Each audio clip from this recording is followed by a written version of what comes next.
ঈদ মিলাদুন নবী কবে? ঈদ মিলাদুন নবী উপলক্ষে কিছু করণীয় আছে কিনা, এই দিনে কোনো আমল আছে কিনা?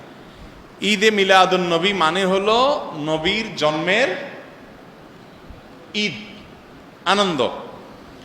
তো ঈদ থাকলে তো ঈদের নামাজ থাকবে নাকি? তো 12 রবিউল আউয়ালকে যদি আমরা ঈদে মিলাদুন নবী বলি, তাহলে ঈদ তিনটা হলো, ঈদ উল ফিতর, ঈদ উল আজহা আর ঈদ মিলাদুন নবী। তাহলে ঈদ উল আজহা, ঈদ উল ফিতরের তো নামাজ আছে আমরা জানি, ঈদে মিলাদুন নবীর নামাজ কখন আছে? কোনো নামাজ নাই।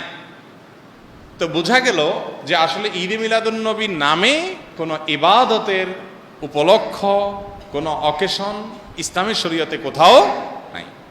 তবে এটা ঠিক, এই কথাগুলো আমরা বললে আমাদের কিছু ভাই, যারা আমাদেরই ভাই, মুসলিম ভাই, হয়তোবা তারা মনে কষ্ট পান। তারা মনে করেন যে এরা নবীর দুশ্মন, এদের মনের ভিতরে নবীর মহব্বত নেই, নবীর ভালোবাসা নেই। ভাই, নবী সাল্লাল্লাহু আলাইহি ওয়াসাল্লামের জন্ম দিবস উদযাপন করলেই তার প্রতি ভালোবাসা আছে, আর না করলে নাই। এই যোগ বিয়োগ করা, এত সহজ শর্টকাটে হিসাব করার ক্ষমতা আপনারা কে দিছে? এই অধিকার আপনাকে কে দিছে? ব্যাপারটা এরকম হয়েছে যে দেশের প্রতি আমার ভালোবাসা আছে কিনা।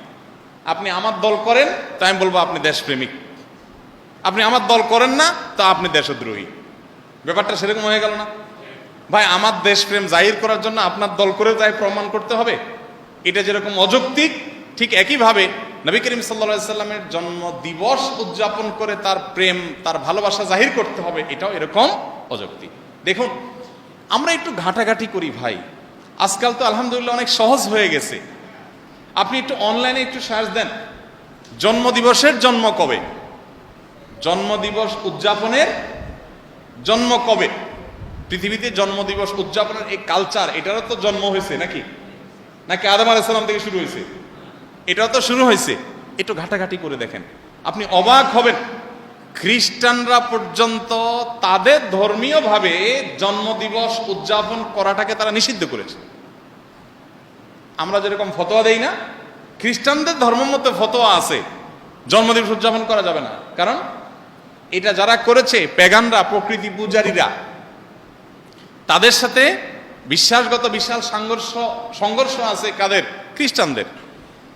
কালের আবর্তে খ্রিস্টানরাই এসে সেটা আবার নিজেদের গায়ে ধারণ করেছে। তারা এখন তাদের নবীর জন্মদিবস উদযাপন করে। আমরা মুসলমানদের অনেকে বহু পরে এসে, মিশরের এক শাসক, তিনি এসে চিন্তা করলেন খ্রিস্টানরা তাদের নবীর জন্মদিবস পালন করে, তাহলে আমাদের নবীর জীবন আমরা পালন করলে সমস্যা কি, এই শুরু করলেন তিনি। এবং তারপর থেকে এটা শুরু হয়ে গেল। ডক্টর আব্দুল্লাহ জাহাঙ্গীর রহমতুল্লাহ রাহে বেলায়েত বইতে বিস্তারিত ইতিহাস পাবেন, পড়ে নেবেন। তো আপনি একটু অনলাইনে সার্চ দেন না, তাহলে তো পেয়ে যাবেন এই জন্মদিবসের উদযাপনের জন্মটা কবে থেকে। আমাদের প্রিয় নবী সাল্লাল্লাহু আলাইহি সাল্লাম নিজে তার জন্মদিবস উদযাপন করেছেন? যদি করে থাকেন তো বছরে প্রতিদিন, প্রতি বছর 12 রবিউল আউয়াল তিনি বেঁচে ছিলেন 63 বছর, এই 63 বছরে প্রতিবার আসছে না? উনি ওনার জন্মদিবস উপলক্ষে এই যে র্যালি বের করা, জশ্নে জুলুস করা বা যাই করি আমরা, উনি কিছু করছেন কিনা? উনি নিজের ওই যে কি একটা কথা আছে না, যার বিয়ে তার খবর নাই, পাড়াপড়শির। ওনার নিজের জন্মদিবস উনি উদযাপন করলেন না, ওনার 4 খলিফার কেউ করলেন না, কোন সাহাবী করলেন না। আমরা মহব্বত জাহির করার জন্য ওনার জন্মদিবস উদযাপন করি। ব্যাপারটা কেমন হয়ে গেল? আল্লাহ আমাদের ভাইদেরকে সঠিকটা বোঝার তৌফিক দান করুন।